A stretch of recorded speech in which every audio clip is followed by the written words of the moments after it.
Either we heal as a team, or we're going to crumble.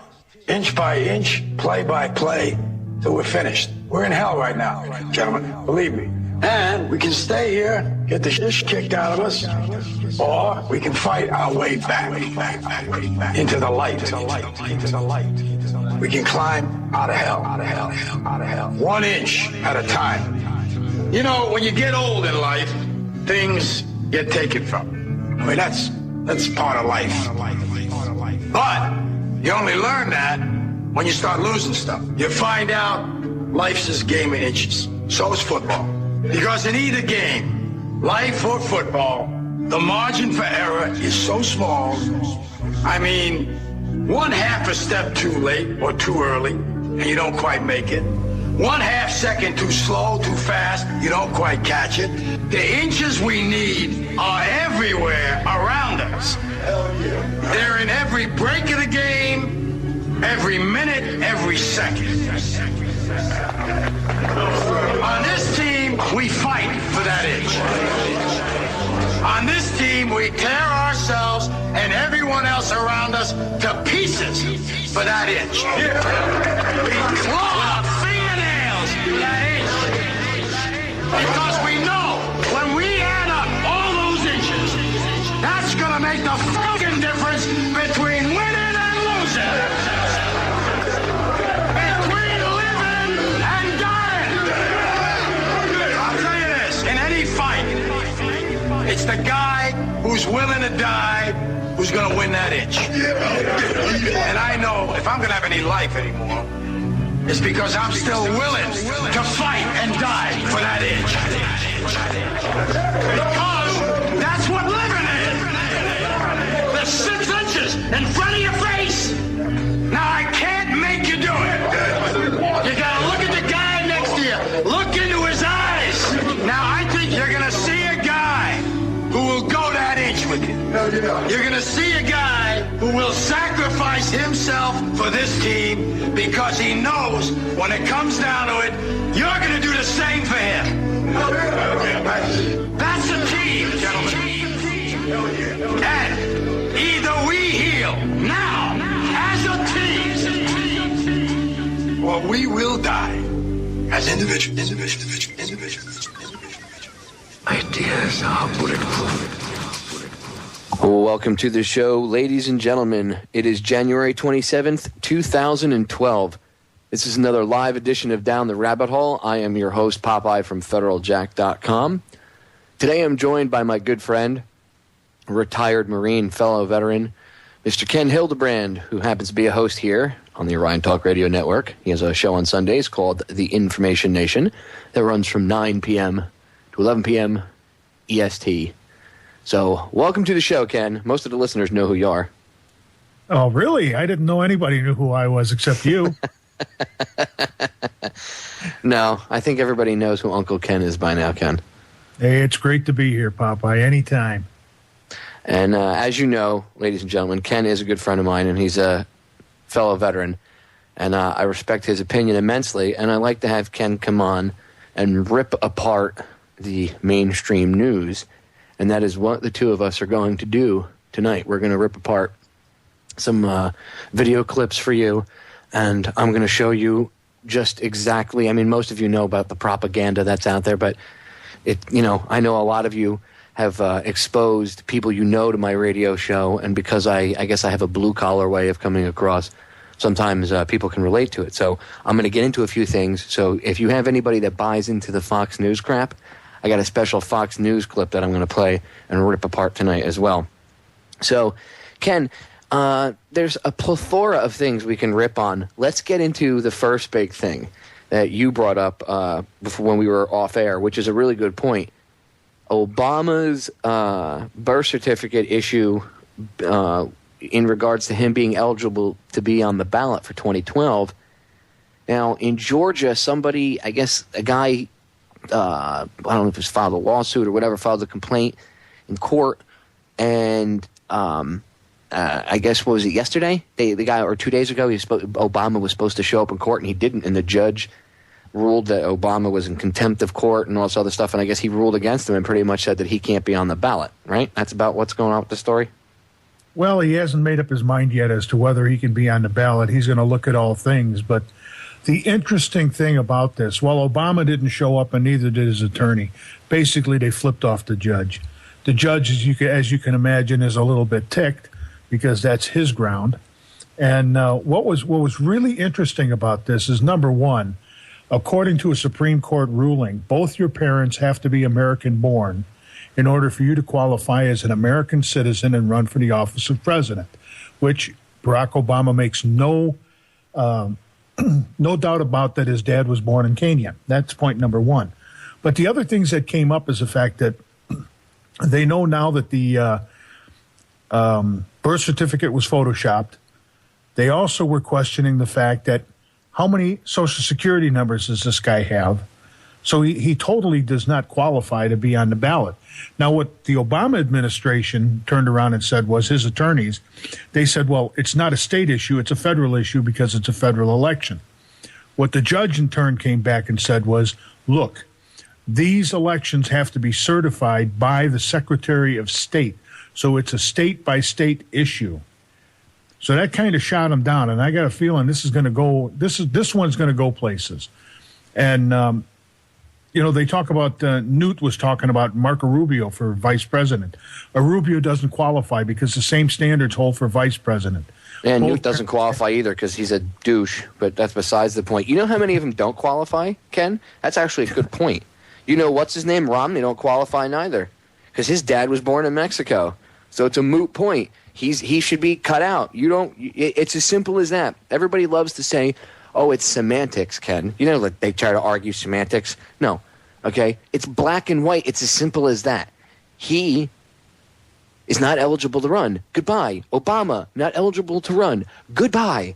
Okay? So now you have them knocked out of the race. Santorum, he's not even in the ballot in Virginia. Neither is Gingrich. So who's the only one left that's on the ballot?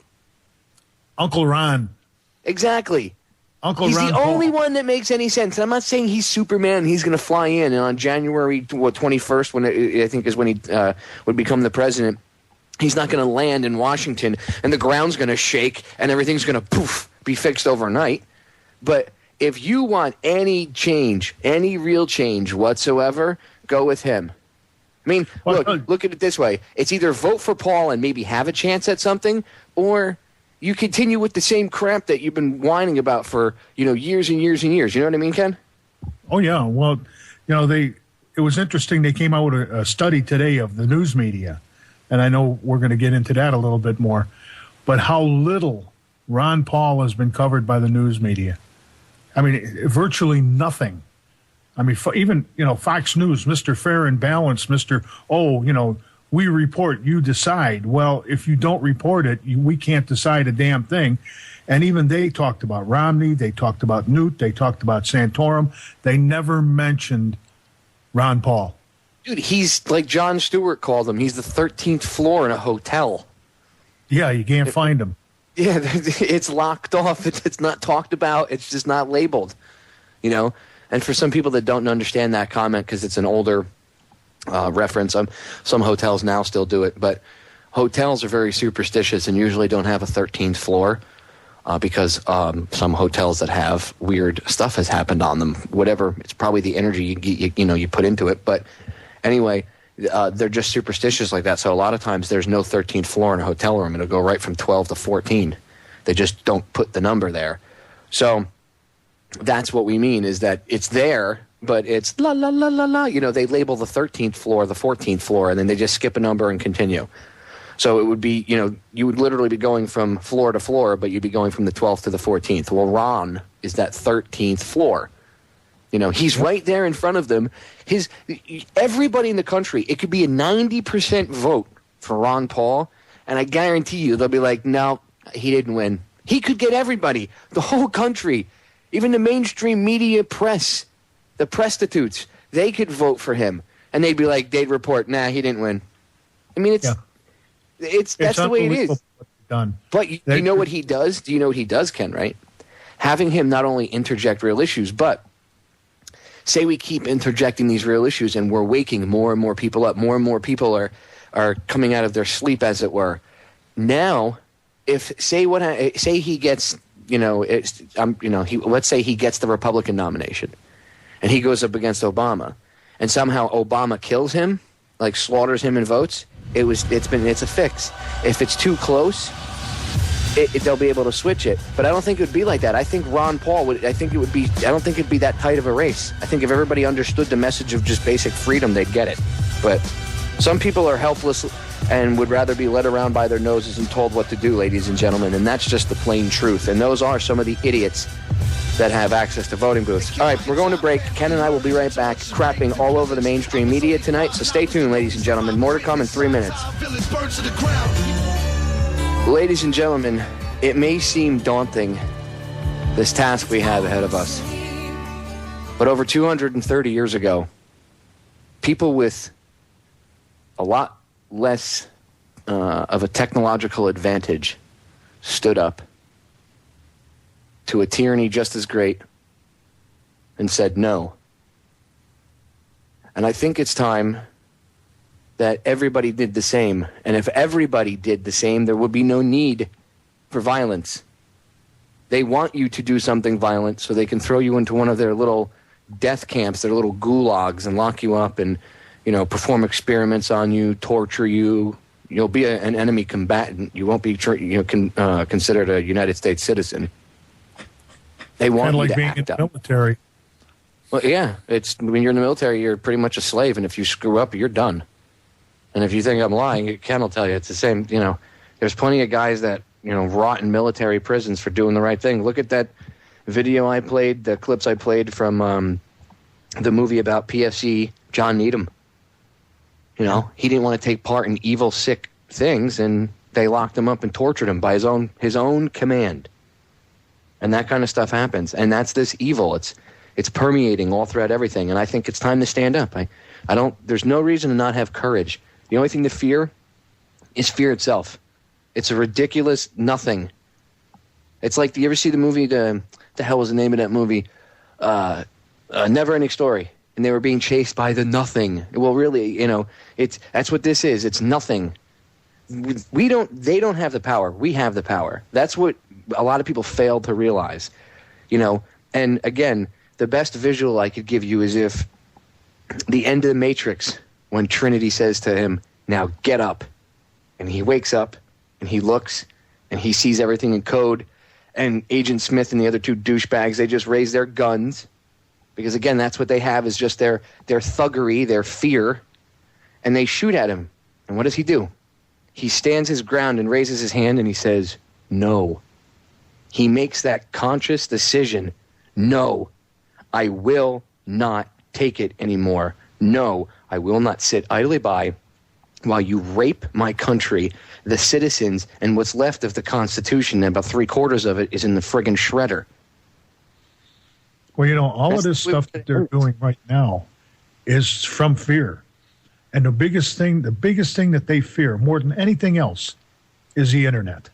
Right now, the internet scares them to death because people can openly communicate, and that scares them. And don't be afraid. If they take one person down, then 100 people stand up. And if they take 100 people down, then 100,000 stand up. Do you understand the point, ladies and gentlemen?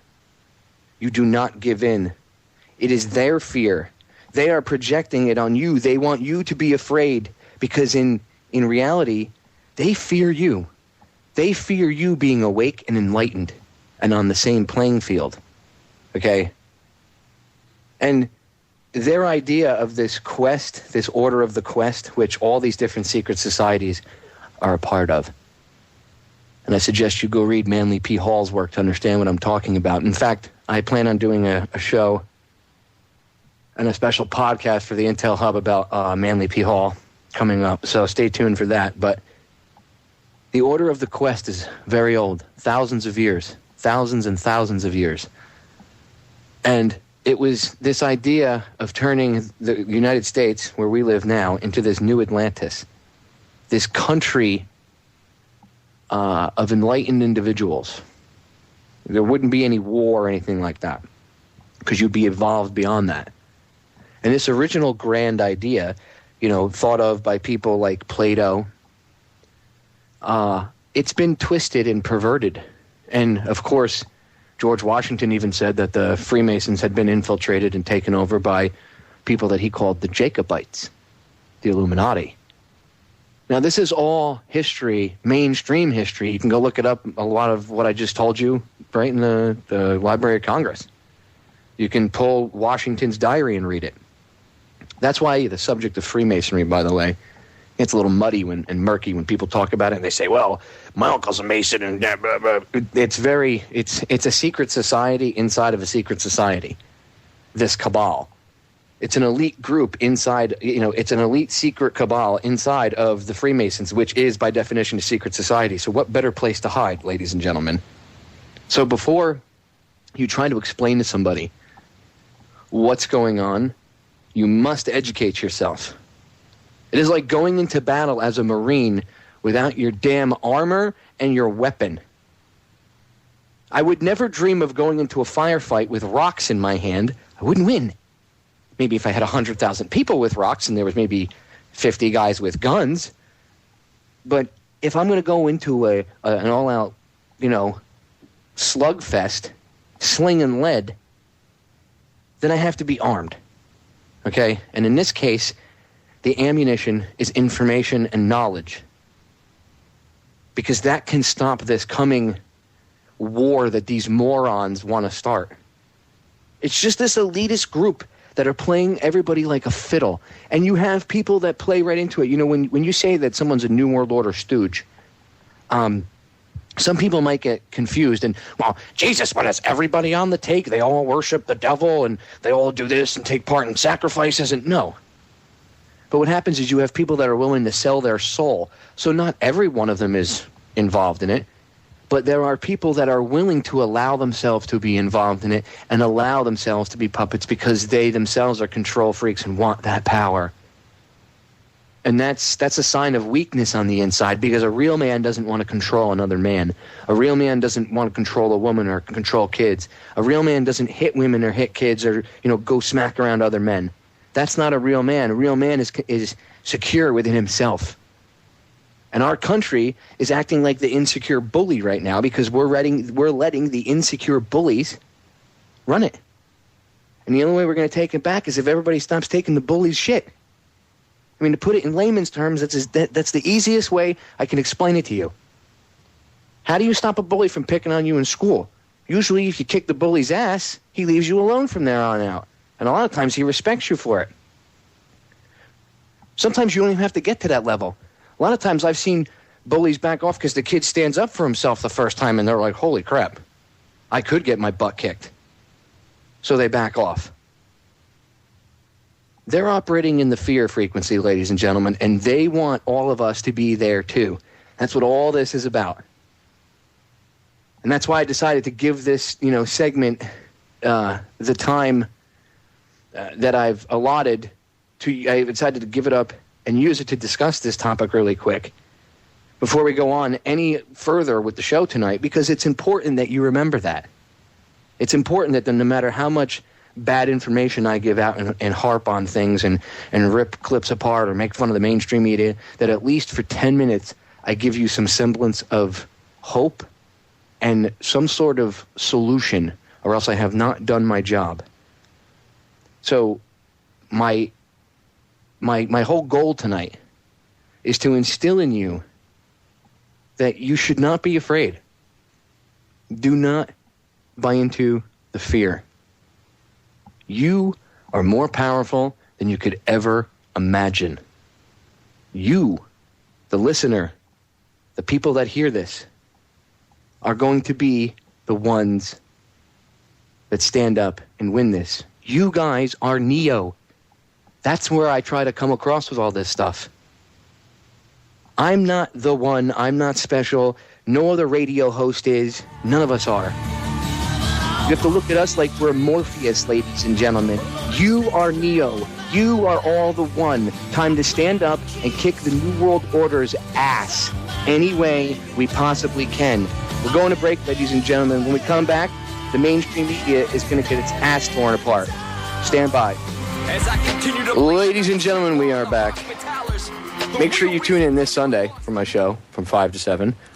I'm going to have James Lane, and I know I'm going to murder Holland's last name here. Holland Van Nieuwenhof, I think is how you pronounce it.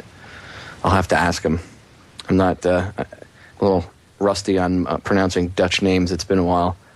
But, yeah, they're both the creators, filmmakers, producers, researchers, cameramen of A Noble Lie, a new movie out. It came out about a month ago. It's about the Oklahoma City bombing. And they're going to be on for 2 hours. We're going to be talking evidence, the movie, everything. And I got to tell you, I got the movie. I ordered it. And no, by the way, ladies and gentlemen, I didn't ask them for a free copy. I purchased a copy to support them. Even though they're as guests on my show, I still purchased a copy because that's how you do it. And I got it in. And I watched it, and my jaw hit the floor because I already know a lot about OKC, and there really isn't any definitive documentary out there to talk about it. And I got to say, you know, for those of you that trust my opinion, this movie is really powerful, and there is a ton of evidence. You watch this movie, let's say you're a newbie and you don't believe in conspiracies, but you know, I mean, you know they happen, but you really, you need evidence. You watch this, you're going to look at things in a whole new light, I promise. And then once you look at OKC, which happened before 9/11, then you're going to look at 9/11, and you're going to look at the first World Trade Center bombing, and then you're going to look at all this other stuff, and you're going to be like, oh my God. So I promise it's going to be a awesome, awesome show. So Sunday, 5 p.m., 7 p.m. here on the Orion Talk Radio Network. We're going to be talking about it. And next week, Wednesday, for 2 hours, the good friend of this network and the show, who you just heard actually during our break, Christina Consolo, the rad chick, is going to be coming back on. She's going to be hanging out with me for 2 hours, and we're going to be talking Fukushima conspiracy theories. So tune in. All right, getting back into it, Ken. I got a clip I want to play. I actually got a few clips. The first one is, you brought up a good point about ACTA. Now, not many people know what ACTA is. A lot of people know, SOPA and PIPA, and we defeated them, Ken. We got SOPA and PIPA put on the back shelf somewhere. No, we didn't. Defeated. Yeah, they're on the back shelf. They're waiting for you to pay attention to the next starlet that drowns her baby or some crap, okay, or goes off the deep end. And while you're all paying attention to some stupid crap and Nancy Grace mouthing off, and everybody's, Nancy Grace is a fat pig. Well, everybody's, paying attention to that and doing all that stupid stuff. They're not going to pay attention, and they're going to put that stuff in a spending bill or something. You know what I'm talking about, Ken. Yeah, they already, as far as the Protect IP, they've come out with a new one that's even worse than the original one. So the hits just keep on rolling in. I mean, we're not. And ACTA isn't even ours. It's like an EU law or a treaty or a UN treaty or whatever. I'll let you listen to the clip because it'll explain what it is. But it's a treaty that Obama already signed, and now he's trying to shaft it down Congress's throat. So listen to this. And ACTA makes SOPA look like Rebecca of Sunnybrook Farm. Can you imagine your internet service provider policing everything you do online? Can you imagine generic drugs that could save lives being banned? Can you imagine seeds that could feed thousands being controlled and withheld in the name of patents? This will become reality with ACTA. ACTA is the Anti-Counterfeiting Trade Agreement. Disguised as a trade agreement, ACTA goes much, much further than that.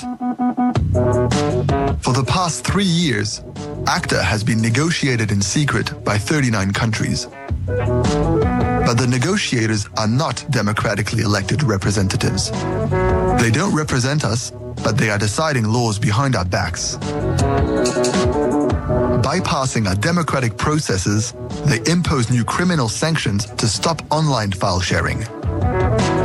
ACTA aims to make internet service and access providers legally responsible for what their users do online, turning them into private copyright police and judge, censoring their networks.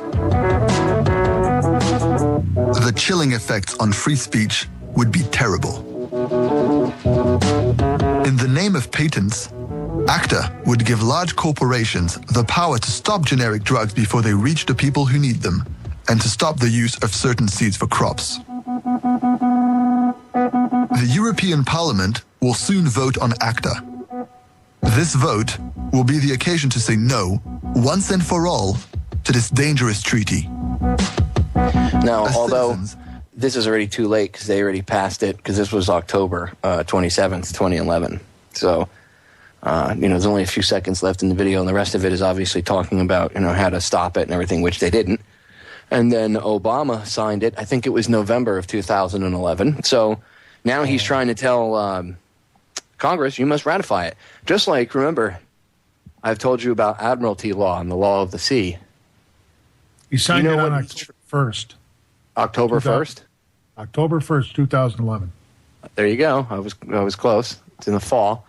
And the Law of the Sea Treaty, which they've been trying to get Congress to ratify. If I remember correctly, it was either Clinton or Bush Sr. that agreed. No, Bush Sr. agreed to Agenda 21 and Codex Alimentarius. I can't remember which one of them. It might have been Clinton that signed, agreed to sign to the Law of the Sea Treaty, but they want Congress hasn't ratified it yet. For those of you that don't understand quickly, the Constitution is, when you hear the term the law of the land, like that's the law of the land, that's the Constitution. The law of the land is the Constitution. And any laws on land have to be based on the Constitution, or they're, quote, null and void and unconstitutional, just like many of our laws are. Now, on the water, you have admiralty law, and I've explained before that when you go to court here in the United States, you're subject to admiralty law, not to the law of the land. That's the whole purpose of you crossing that wooden banister. It simulates you boarding a ship. Therefore, now you are in a court of the sea, not in a court of the land. Well, this brings that power, that law of the sea, okay, picture that like on crack, okay? And this gives the UN common power over all waterways. All water. All water. You have a lake in your local town, the United Nations is going to run it. I'm not kidding. You think I'm joking? No. That creek behind your house, you and your kids go fishing in, you've been doing it since they were 5, and now they're 15? Yeah. The UN would control that. And Obama, his admin's trying to push it. And of course, it's not, for anybody to say, well, it's Bush wouldn't have done that. Right. His admin tried pushing it too. It's all the same crap, just a different face. Okay? Just a different puppet, same crap. And remember, when you have an administration, you have people coming in from outside and you're putting them in. So, you get someone that's... Obama's cabinet, half of his cabinet is, Jimmy Carter's cabinet. Half of his advisors were in Jimmy Carter's cabinet. So, Kissinger is your advisor. The guy's a war criminal. Doesn't that like stick out to anybody that nobody? Well, he's the president. Maybe he knows better. So, would you allow your kid, Ken? If you have kids, if you had a daughter, would you allow your daughter to go off with Henry Kissinger on a date? I wouldn't allow her in the same state with that scumbag. Right. So why do we let this scumbag? Why is he an advisor to the president? Because of the power that he wields. People have to understand he's a globalist. He's a one-world globalist. You listen to his speeches, go back and listen to his speeches of 20 years ago, and he was a globalist then. He's a globalist now. He is one of the top globalists in the world. And he pushes the globalist agenda, and that's why he's where he's at. Obama didn't pick him. Obama was told, take him. Just like everything else, Obama is told. He doesn't pick anybody because Obama does not run this country. People think, oh, yeah, he's the president. He runs the country. Obama does nothing but what he's told. And the same thing with a lot of other presidents that we've had. Go back to Bush, Clinton, Carter, the other Bush. Even Reagan was told. So, well, Reagan's got some dark stuff to himself too. But you remember, they took advantage of the fact that now it's come out that he was actually starting to have Alzheimer's while he was in office, and they knew that. So, Yeah, and they took advantage of him. Kind of make sure, well, because he did a lot of drugs too. So, and ladies and gentlemen, people are going to go, what? The conservatives are going to get all pissed off. Just go read The Transformation of America by Kathy O'Brien so you can see the other side of the conservative god that is Ronald Reagan. We're going to break. We'll be right back, ladies and gentlemen. They're all corrupt. All right, we're back, ladies and gentlemen. I got a little special clip for you here. This is from Fox News. Fox News, I like to call them. And this guy's name is, I wrote it down, J.D. Gordon. He's the former foreign policy advisor to the Herman Cain campaign. So obviously that means he's, I guess he's Superman because Fox News has him on. I'm being sarcastic. Okay, listen to what I just said. He is the former foreign policy advisor to the Herman Cain campaign. Do you understand why I'm being facetious about this, ladies and gentlemen? Herman Cain couldn't figure out anything about Libya or anywhere else for that matter. Iran, Iraq, Afghanistan. Remember that famous interview where they talked to him and he was like, Libya, Libya, oh, and he kept shifting. He was all uncomfortable. That would be considered foreign policy. I'm doing quotes, foreign policy. Well, this douche that you're about to hear from was Herman Cain's foreign policy advisor. And Fox News has him on like he's some sort of guru. Now, think about what I just said, okay? And listen what he says. He compares the Taliban to the Nazis. Oh, it's a little bit, it's about a 4-minute clip, so we're going to stop it and rip into it. But just listen, check this out. Well, I think the Taliban is trying to ratchet up pressure because they want to have so-called peace talks with us. But I think it's just a ruse to get us out quicker. The Obama administration has said that they'd like to end combat operations by 2014.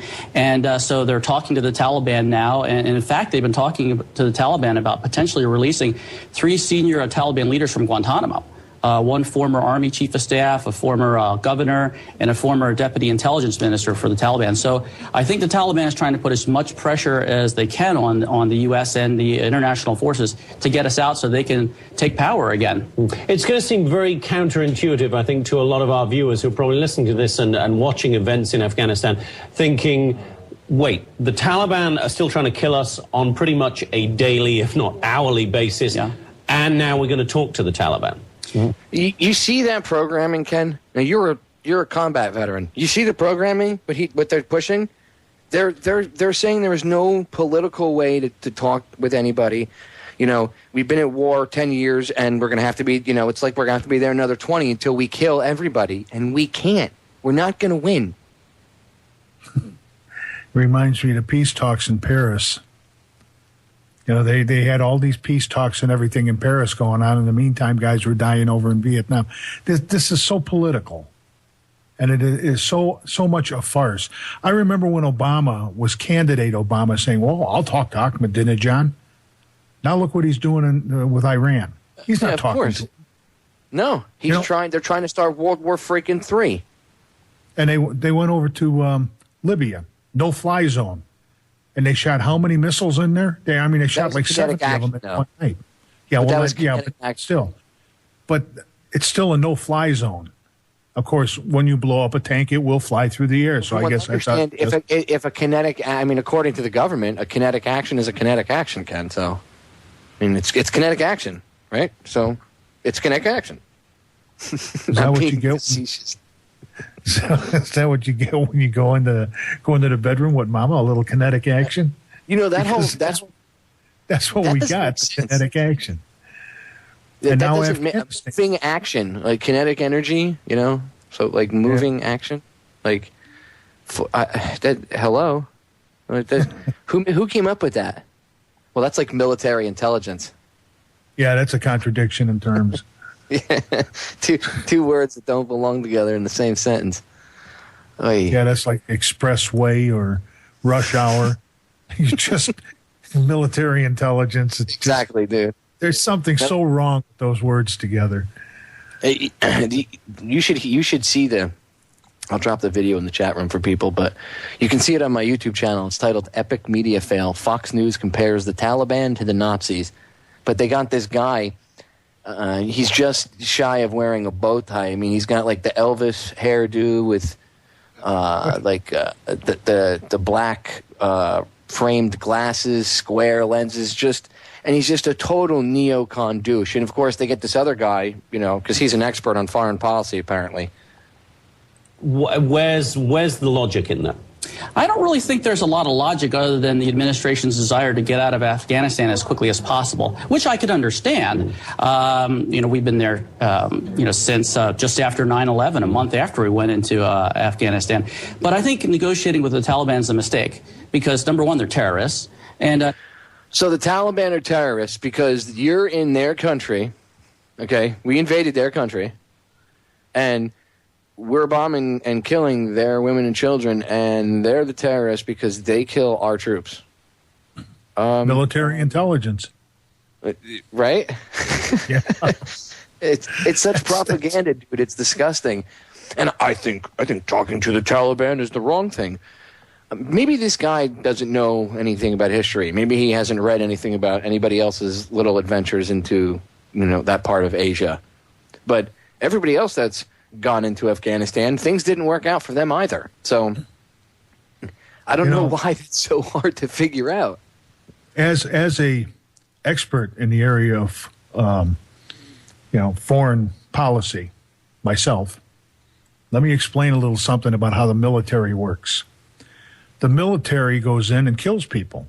That's what we do. That's what we're trained to do. They never went in there and said, okay, we're going to put you in a combat situation and you're going to direct traffic. No, they told you very plainly, you're going to go into a combat situation, you're going to kill people. That's what you're being trained to do. So all of this crap that comes out of Washington about, I'll tell you, those 4 Marines that were urinating on the dead bodies, I'll tell you exactly how that happened. Being an ex-Marine, former Marine, I'll tell you exactly how that happened. They killed those 4 guys. The platoon leader, squad leader, whoever the heck it was, went to his lieutenant and says, what do you want us to do with the bodies? He said, I'll piss on them. So they did. Being good Marines, they followed their orders. That's the way it works. The Marine Corps, the Army, they're not made to be peacekeepers. You want a police action? Put the cops over there. That's why we shouldn't be in war. Yeah, the New York police. They've got all the battle gear. Let the New York police go over there. This is the kind of crap that happens when you put people at war with each other and they're killing each other. This is the kind of things that go on. And ladies and gentlemen, this is not new.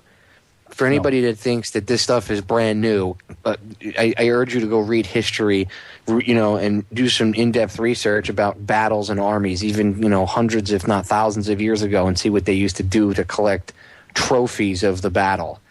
Okay? So it happens. I'm not saying it's a good thing. I'm not saying pissing on, a dead body of any kind is a good thing. It's desecration of a body. But you know what? In the heat of the battle, this kind of crap happens. Instead of hating the players, let's hate the bastards that sent them there to begin with and, then instilled that institutionalized hatred and racism, which is put into you in the military because they have to dehumanize the enemy. Now, that's as old as, mankind fighting with one another and warring with each other. The easiest way to get someone to kill another human being is to dehumanize the other person so that the quote-unquote enemy is not human. Then it doesn't bother you as much. It's a lot easier to pull the trigger. When I went in the Marine Corps, I was 17 years old, and I went through boot camp. And the only thing you heard constantly was Charlie, Gook, Slopehead, and how evil these people were. When you get over into the country, you're ready to kill them. The problem being is these people are no different than you are. These people want to do nothing more than work their lives, raise their children, play with their grandchildren, and die because they know eventually they're going to die. But the problem is we were an invading force. We went in there and invaded their country.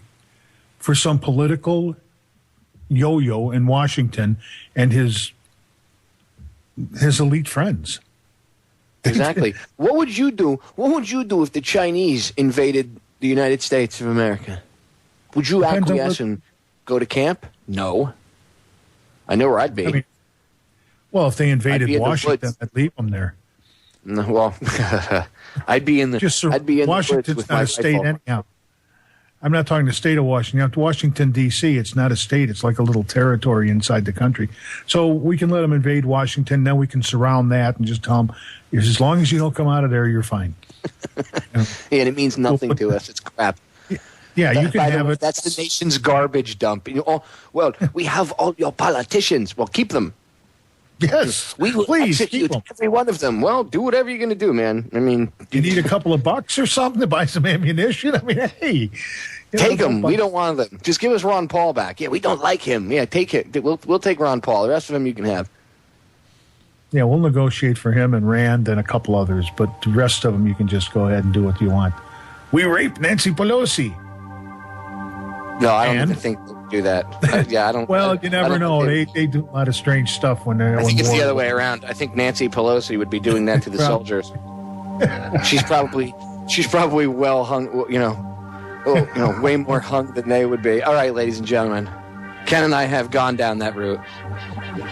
I'm only kidding. We're coming up on the break. Stay tuned for hour number 2. We will be right back.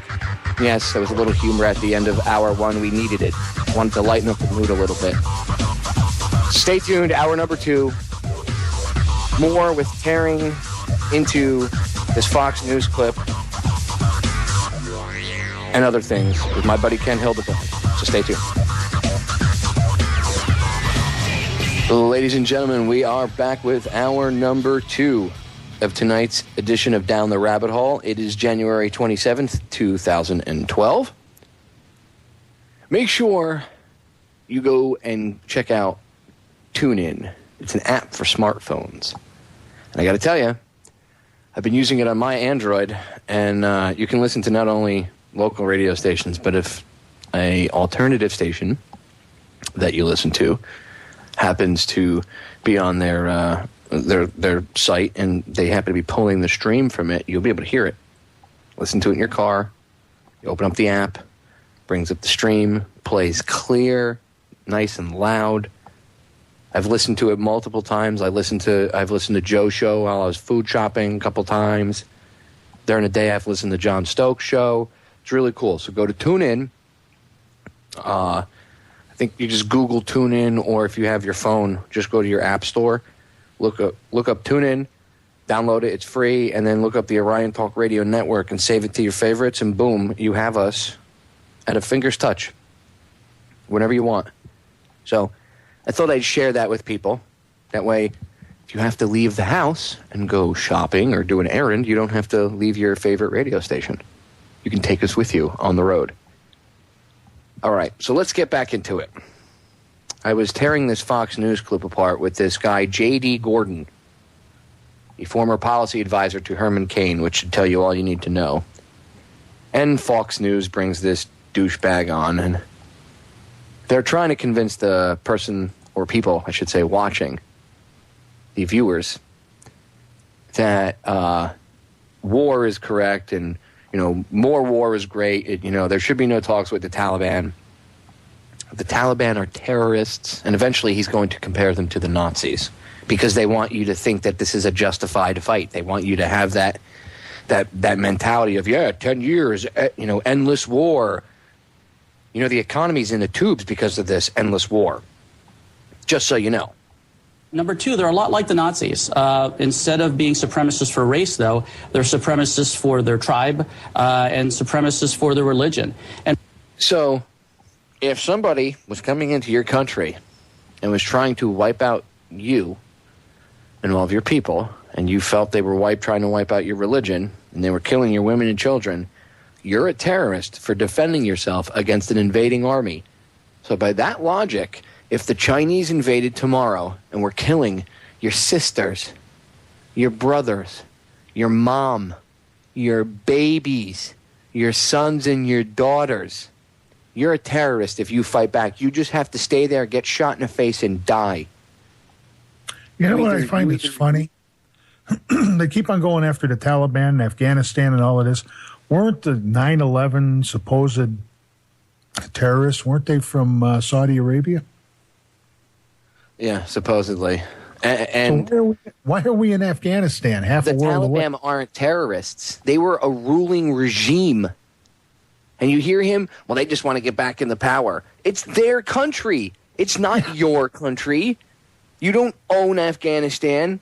I mean, this guy's got the hubris and the balls on these people. We're only 1 minute and 22 seconds into a 4 minute and 17-second video. And it's taken us, what, like 2.5 clips to tear this thing apart because these people just have such hubris, Ken. It's disgusting. Well, like I say, we're in the wrong country. We should be in Saudi Arabia. We shouldn't be in Afghanistan. We already are in Saudi Arabia. Yeah, but we've got we're using them for nothing more than a base. But they were supposedly the ones. They were supposed to be all Saudis that did the 9/11. And I know. By that logic, if you're going to go by this guy's logic, then yeah, you're right. We should have invaded Saudi Arabia, not Afghanistan. Yeah. So what are we doing in Afghanistan? Other than messing with somebody? We're chasing Bin Laden and Al Qaeda because that's why we're there. Bin Laden. Wait a minute. No, I'm sorry. We're bringing democracy now, Ken. We're not chasing the Taliban. We're not attacking Al Qaeda anymore. Now we're bringing democracy. I'm sorry. The mission. You see how well that's working out in Libya. Mission creep. I told people when they went into Libya, they may take it over, but that's not done by a long shot because those people are tribal. And Gaddafi kept the tribes in line by having a tribal council that ruled that country. And then they turned around and they got rid of Gaddafi. They blew up the tribal council. They put Al Qaeda in charge. And now they're starting to get the results of that because now they're slowly but surely, they're starting to take their own damn towns back. That war in Libya will go on for the next 50 years. Yeah. And for those that don't know what Ken's talking about, just look up on YouTube. Again, go to my channel, Federal Jack Tube 6, Federal Jack Tube, and the number 6, all one word, and you will see, it was 2 days ago I uploaded it, 2 or 3 days ago. Yeah. Quote-unquote Gaddafi loyalists retook Beni Walid. Yep. So, guess all isn't done. But guess what? They officially ended the bombing runs.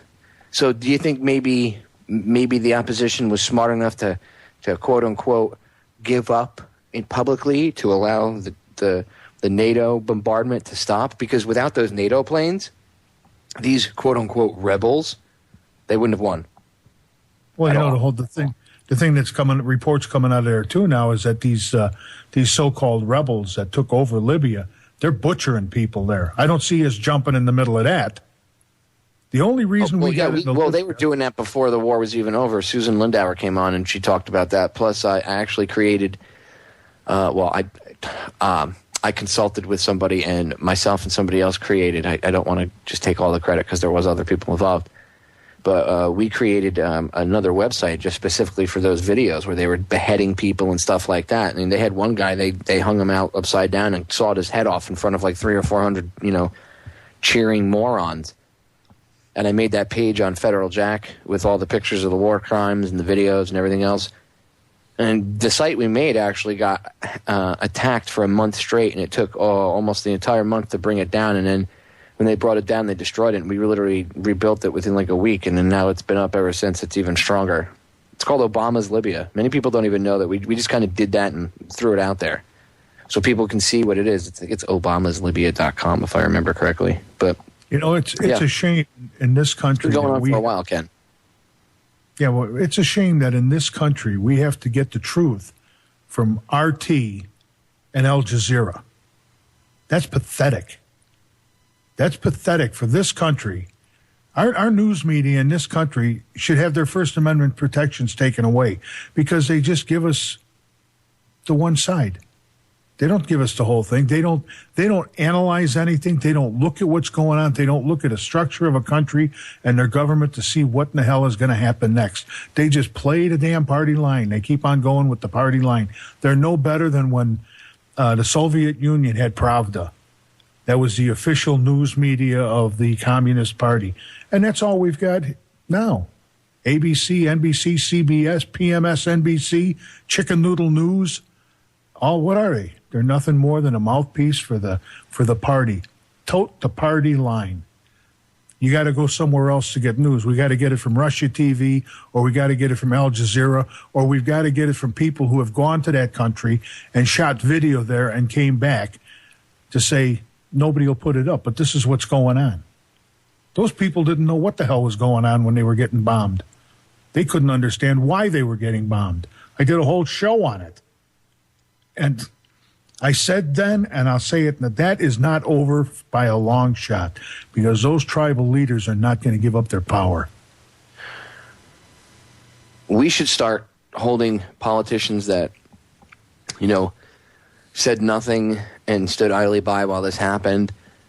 And even Obama at re-election campaign, somebody should scream out, with a bullhorn. I mean, I don't want you to get arrested by the Secret Service or anything, but that would probably happen. But hold up a sign, Libya. What about Libya? ... Something like that, Call them out on it. I mean, there's people going out there confronting people. I mean, Tuscan did it yesterday. Did you hear what he did to Giuliani? Yeah, I saw the video. It was very good. It was very good. I covered his first hour for him while they were. I was like, God, I hope he makes it back for the second hour. I hope he doesn't get arrested. And he called in, and they confronted Giuliani real good. I suggest you, ladies and gentlemen, go check out Bob's video. And I think Bob's in the chat room, so he'll throw it in the chat for the people. You got to see it. Just go to Not For Sale, the number 2 NWO, the YouTube channel, and it's up there. Bob Tuscan and his friend Matt smacking Rudy Giuliani around verbally. It's great, dude. You got to see it. Giuliani got hosed. Hey, we're back, ladies and gentlemen. I'm not going to give any more airtime to that Fox News clip because I could spend another hour ripping it apart and stopping every 5 seconds, and I probably will run out of time and still not have gone through the whole clip. So there's a few other things I'd like to get to, but perfect example of, the war drum beating, the we need to bomb, kill, kill, kill. That's what we do. Kill, kill, bomb, kill, kill, bomb, kill, kill, bomb. That's basically what that was. It's 4 minutes of that. That's all I heard. Like Charlie Brown, you hear wah, wah, wah, wah, wah, wah, wah, wah. That's all I heard was wah, wah, wah, wah, wah, wah, wah, wah. Bomb, kill, kill, kill. Bomb, kill innocent people.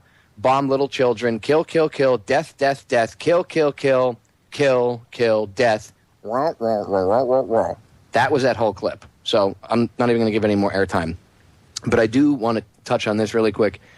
Ken, I'm going to play this clip, this news piece for everybody, because it's like breaking news, and I don't know the full details of it. So without screwing something up, I'd rather just play it. But it's about a minute and a half, and then I want to get into it with you. Because apparently Twitter is now censoring tweets depending on what country you're in. It was an important tool in the Arab Spring uprising. Now, Twitter has changed its technology so it can censor messages on a country-by-country basis. It shouldn't be applied to any social media or social broadcast, but I guess what happened is due to the Middle East and due to the reform and the revolutions everywhere. Twitter declined an on-camera interview, but released a written statement. It read, "Until now, the only way we could take into account of those countries' limits was to remove content globally. Starting today, we give ourselves the ability to reactively withhold content from users in a specific country while keeping it available in the rest of the world." The choice is operate not at all or operate in a constrained way. So from that perspective, being honest about what you're up to is in keeping with these standards. But it is doing what it is supposed to do, as any service does, as it expands into each one of these countries, and that is to abide by the laws of the country. But some bloggers at a social media forum in Europe said Twitter is selling out. Clearly there's a huge user backlash against this latest move by Twitter. It was seen as one of the few platforms that was free of any kind of censorship. I'm afraid it's a slippery slope of censorship. Oh, yes. I understand why Twitter is doing this. They want to be able to enter in more countries and deal with the local laws. But as Google learned in China, when you become the agent of the censor, there are problems there. Can you imagine a system where you couldn't say government stupid? Social networking censorship was the topic of discussion at this media law class near Twitter's headquarters in San Francisco. You can't prevent speech. And in China, where they have a lot of censorship for online, people... All right, I'm going to stop it there. Yeah, you can prevent speech, lady. All you have to do is if you control a certain, media platform, you get that platform to comply, which they just did. So you're not supposed to, but you can physically. We need to reword how we speak. A lot of word magic going on. I suggest you look that up. I'm not kidding. It's a couple hours worth of research into that, but they actually, there's the entire lexicon of the country has been changed over the course of time, and meaning of words has been, twisted around and stuff, specifically for purposes way deeper than I can get into tonight. But just look up word magic and why they do what they do. So it's time to, again, education, information, self-empowerment. Way to do it. So, Ken, what do you think about Twitter now just becoming another useless tool of these globalist douchebags? Well, I'll tell you, when Netflix raised their prices, people dumped them like a hot potato. And that's what we ought to do to Twitter. We ought to all go out there and just cancel the accounts. Cancel them. You want to play that game? Fine. Boom. Gone. I mean, I've got a Twitter account. I put a few things up there. Nothing really great. Nothing really, I'll put up some stuff about the show, or I'll put a link to a video up there, but I don't really need it. Twitter to me is nothing more than somebody going, I went to the store today, and 2 seconds later you go, I just scratched my butt, and a couple minutes later. I don't understand that. Did you ever see the feature where people have on Twitter, if you have it on your cell phone, like if you have it on your cell phone app and it's open, you can have it tweet from your GPS from your phone. Like it'll automatically tweet. Where you're at. Yeah, I'm at, Bob's Fish Market on, 123, Main Street in Peoria, Illinois. I see it all the time, and it'll do it to Facebook too. And I'm like, don't you care that, like, you're letting everybody in the world know where you're at? No, I think it's totally cool, Popeye. Why is it a bad thing? I don't understand. Ken, what would make that a bad thing? Just because a stalker could follow me or somebody could rob my house because you're not home, idiot. Yeah, people don't think of that. It's cool. All my friends know where I'm at. Yeah, and so do all your enemies, too. But this, the only way to get these people to realize things is, like I said on my show last week, I'm going to say it again this week. In the month of February, boycott movies, don't buy a DVD, don't buy a CD. Let these moguls that are in the record and entertainment industry, let them stew in their own juices. The same thing's got to be done to Twitter. Cancel your accounts. Go up there and cancel your accounts. You want to play this game? You want to restrict free speech? Fine. Now you've got no free speech to restrict. Now you can sit there and, hey, you can monitor all your friends because nobody else is on your damn channel. You want to play that game? Let's play hardball. They didn't listen to the people that were in the Tea Party. They laughed at you people in the 99% when you went and occupied everything. They just laughed at you. Because you weren't effective. The way to be effective is to shut these people down. And I'm not talking hacking their sites. I'm talking about just canceling your accounts. Just cancel them. And let's see what they do when nobody goes to their account. The same thing, Facebook is screaming, and they're trying to figure out now, should we be on the stock exchange on this one, or should we be on that one because they're coming out with a with an initial public offering? I got a better idea. If we all canceled our accounts, they could go up there, they could have their initial IPO and be worth about 2 cents a share. I could care less because they're going to do the same damn thing to us. I got something to say about Facebook. I get because we're gonna go to break in about 2 minutes, but I got something to say about Facebook. Okay. Yeah, go ahead, Popeye. You remember when the wall came down, Ken? Yep. You remember the East German people stormed the Stasi headquarters, and they went in, and they were just aghast at the amount of information that people had, or that they had on the people, I should say. You realize that people put more on Facebook and Twitter today and other social networking sites. They put more information up than the Stasi had on people. And people's reactions to the Stasi having all this information was people were wailing and crying, screaming and yelling for weeks. And you, today, run around putting a photo up. And for people that don't know this, if you take a photo with your smartphone, okay, you're on vacation, you're in your house, you take a photo of your smartphone, it puts GPS coordinates in the photo. And when you upload it to Facebook or whatever other ones are out there, if MySpace still exists, although I think MySpace went the way of Friendster, but it puts GPS coordinates in the photo. And with the proper program, which you can buy for like $50, $60 online, you can just as simple as right-click on the photo. Once you open up someone's Facebook page and go look at their photos, you right-click on the photo, go in, and you can find the exact coordinates on the planet of where that photo was taken. There's some food for thought, ladies and gentlemen. We're going to break. Ken and I will be right back. President John F. Kennedy. Ladies and gentlemen, the very word secrecy is repugnant in a free and open society. And we are, as a people, inherently and historically opposed to secret societies, to secret oaths, and to secret proceedings.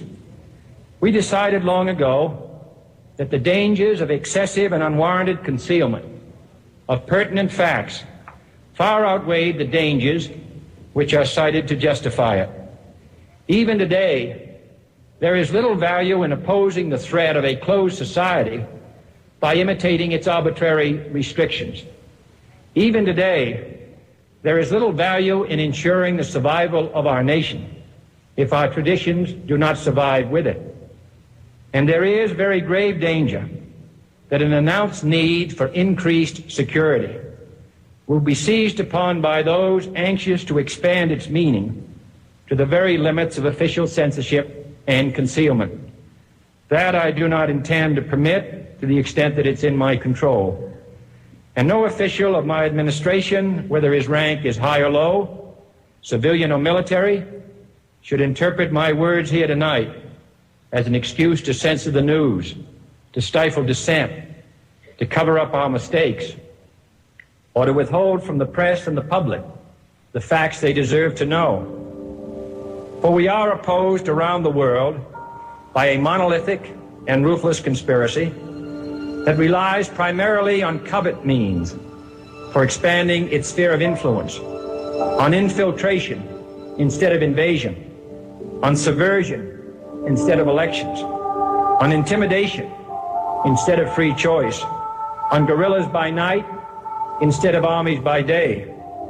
It is a system which has conscripted vast human and material resources into the building of a tightly knit, highly efficient machine that combines military, diplomatic, intelligence, economic, scientific, and political operations. Its preparations are concealed, not published. Its mistakes are buried, not headlined. Its dissenters are silenced, not praised.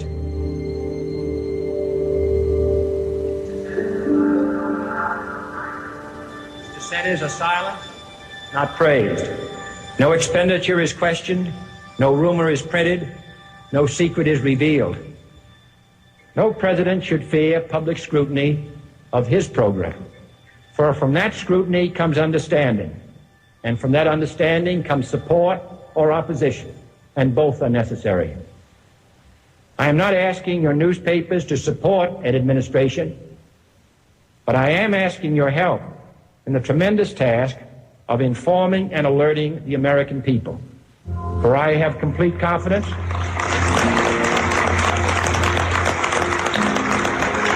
in the response and dedication of our citizens whenever they are fully informed. I not only could not stifle controversy among your readers, I welcome it. This administration intends to be candid about its errors. For as a wise man once said, an error doesn't become a mistake until you refuse to correct it. We intend to accept full responsibility for our errors, and we expect you to point them out when we miss them. Without debate, Without criticism, no administration and no country can succeed, and no republic can survive. That is why the Athenian lawmaker Solon decreed it a crime for any citizen to shrink from controversy. And that is why our press was protected by the First Amendment, the only business in America specifically protected by the Constitution, not primarily to amuse and entertain, not to emphasize the trivial and the sentimental, not to simply give the public what it wants, but to inform, to arouse, to reflect, to state our dangers and our opportunities, to indicate our crises and our choices, to lead, mold, educate, and sometimes even anger public opinion. This means greater coverage and analysis of international news, for it is no longer far away and foreign, but close at hand and local. It means greater attention to improved understanding of the news, as well as improved transmission. And it means, finally, that government at all levels must meet its obligation to provide you with the fullest possible information outside the narrowest limits of national security. And so it is to the printing press, to the recorder of man's deeds, the keeper of his conscience, the courier of his news, that we look for strength and assistance, confident that with your help, man will be what he was born to be, free and independent. Some wise words from President Kennedy. Never gets old to hear that. Sometimes it's a little inspiring for people to hear that. I've had people email me. Usually when I play it on air, I get at least 1 or 2 emails. And people are always like, oh, you know, I love that Kennedy speech. It's great.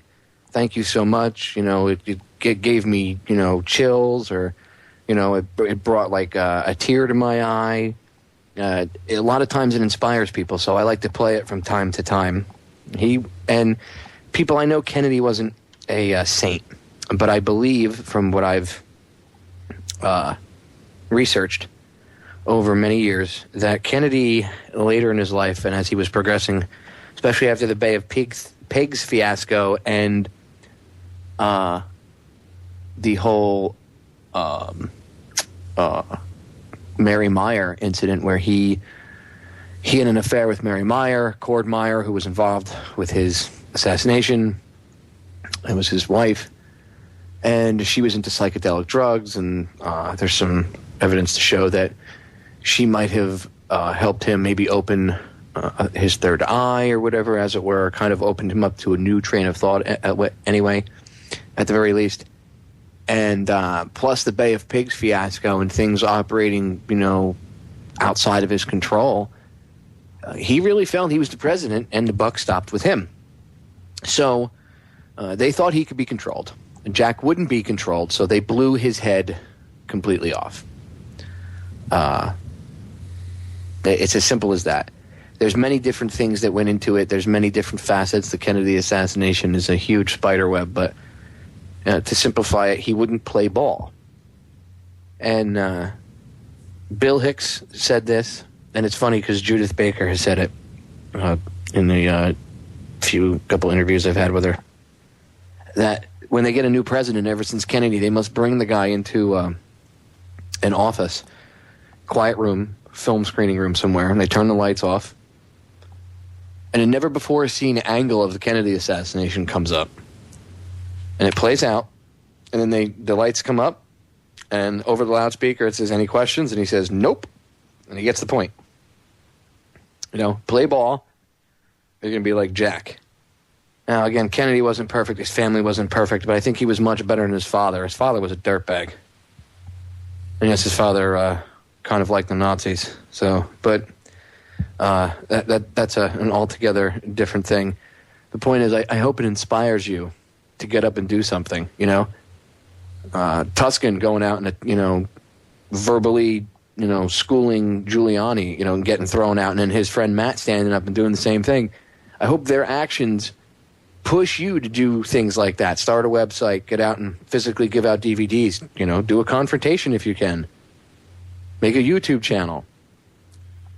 even if you do nothing more than go see your local congressman when he's holding a get-together and ask him some uncomfortable questions. Because not only is he going to have to answer to you, if you phrase the questions right, because if he doesn't, he's going to look like a dick to the rest of his constituents sitting there. And that's the whole thing. That's the only way we get the truth out. You can't beat people over the head with it like a club. You got to slowly feed them. And you've got to do confrontations, just like Bob did. Maybe not to the extreme. That Bob is an extreme guy. You got to watch out for Bob. You know, he's off the hook sometimes. But if you can't, yeah, I know. You know, he's easily excitable. But if you can't talk to your own representatives, then what good is it? Well, I mean, it's kind of a joke anyway, but no, I mean, Ken's got a point. If you go talk to the representatives or when you call them and send letters, your phone calls, you know, I think the math is, it's something like for every one call, they think it's like 5,000 constituents or something, or 10,000 constituents think like you do. Yep. So, you know, imagine when you flood their office with calls, although look at the bailout, that really did stop them, did it. All right, ladies and gentlemen, we're going to break. Stay tuned. Final segment coming up. Ladies and gentlemen, we are back. I want to have Ken play something for you. Ken, cue up Red Skelton. Okay, here we go. On the Pledge of Allegiance. A teacher that I had. Now, I went through the 7th grade. I went to the 7th grade. I left home when I was 10 years old because I was hungry. And I used to, this is true. I work in the summer, I go to school in the winter. But I had this one teacher, he was the principal of the Harrison School in Vincennes, Indiana. To me, this was the greatest teacher, a real sage of my time, anyhow. He had such wisdom. And we were all reciting the Pledge of Allegiance one day. And he walked over, this little teacher, Mr. Laswell was his name. Mr. Laswell, he says, he says, I've been listening to you boys and girls recite the Pledge of Allegiance all semester, and it seems as though it's becoming monotonous to you. If I may I recite it and try to explain to you the meaning of each word. I, me, an individual, a committee of one, pledge. Dedicate all of my worldly goods to give without self-pity. Allegiance, my love and my devotion. To the flag, our standard, oh glory. A symbol of freedom. Wherever she waves, there's respect. Because your loyalty has given her a dignity that shouts, freedom is everybody's job. United. That means that we have all come together. States, individual communities that have united into 48 great states. 48 individual communities with pride and dignity and purpose. All divided with imaginary boundaries, yet united to a common purpose. And that's love for country. And to the republic, a state in which sovereign power is invested in representatives chosen by the people to govern. And government is the people. And it's from the people to the leaders, not from the leaders to the people, for which it stands. One nation, meaning so blessed by God, indivisible, incapable of being divided, with liberty, which is freedom, the right of power to live one's own life without threats, fear, or some sort of retaliation. And justice, the principle or qualities of dealing fairly with others. For all, which means, boys and girls, it's as much your country as it is mine. And now, boys and girls, let me hear you recite the Pledge of Allegiance. I pledge allegiance to the flag of the United States of America and to the republic for which it stands, one nation, indivisible, with liberty and justice for all. Since I was a small boy, 2 states have been added to our country, and 2 words have been added to the Pledge of Allegiance: under God. Wouldn't it be a pity if someone said that is a prayer and that would be eliminated from schools too?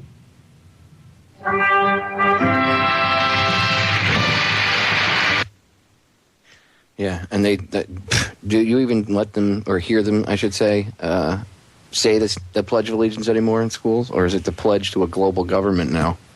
I don't know. Maybe it's a pledge to the United Nations. Ugh. But that... You know, he's got a point. You know, when I was a kid, it's what made me want to be a volunteer firefighter when I was a kid. And the first thing I did when I turned 18 years old, and this is not a lie, on my 18th birthday, before I went to work, I stopped at the firehouse, which I had grown up around as a child, and dropped off my application. And within 2 weeks, I was in the fire academy.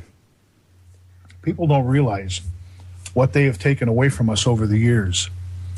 And now they've accelerated it to such a point that they don't care they don't care what you think anymore. They don't care if you complain to them. They're just going to keep on taking until we stop them. And the way to stop them is oh, look, to start with, you're not getting back in office. We have another election coming up. Kick them out. Kick the bums out. Yeah, when they put their hand in the till, you break their hand. My brother, when he was like 17, 18, he had a part-time job as a kid working. He was working 2 jobs, and one of his part-time gigs was working at a grocery store. And he had some guy try to reach in his register when he was getting change and steal the money. So my brother did the right thing. He slammed the register drawer closed on the guy's hand and snapped 4 of the guy's fingers. And his hand was stuck in the register. It was really disgusting. The guy's hand was mangled. My brother did the right thing. He didn't get fired for it. You know, he stopped the guy from being a criminal. That's what we need to do to these people. Slam the register drawer on their hands. Well, in manufacturing, we have the same thing. You know, you don't go into a guy's toolbox. You need something, you ask the guy, he goes over and gets it, unless he really knows, you're good for, yeah, it's over there and, in the 3rd drawer down from the top on the left-hand side. But other than that, you never just go and take something. But these people today, they've taken so much, it doesn't matter anymore. They just keep on. It's a different country. It's a different country than the country I grew up in, Ken. And, I'm only in my mid-30s. I mean, it's completely... I was raised old school, and I'm not saying I was raised to be brain dead. I was raised to defend the citizen, to stand up and defend innocent people, no matter what. I was always taught if a country invaded, you would stand up and defend your country, whatever the cost, because you would be defending the people. You know what I mean? But that was if there was an invasion. But I was also taught not to. I was also taught never, I should say, to believe what the government tells you. Ever.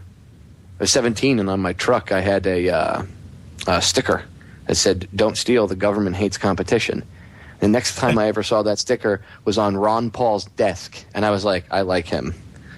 I used to drive around. I have pictures of my old truck when I was 17, because in Jersey you get your license when you're 17. And I had, big, and I was a firefighter, so, you'd see me drive. I had a light bar, on my truck, to be able to, if there was a call, you could get to the firehouse. And we had it right in the back of the truck. Don't steal, the government hates competition. Never trusted the government. Even after 9/11, I didn't. I joined up before we invaded Iraq. I joined up because we were going after the bad guys that killed the people in New York. And remember, I was a firefighter at the time, so in Jersey, so I had kind of a personal, it took a personal thing. I guess it turned it into... I guess even saying it was personal, it doesn't describe it well. It just, if you were there and that close to it, it hit you much differently. I mean, I had survivor's guilt for years. It was really screwed up. And anybody that was there and went through it that you can understand what I mean. But we didn't sign up to invade Iraq.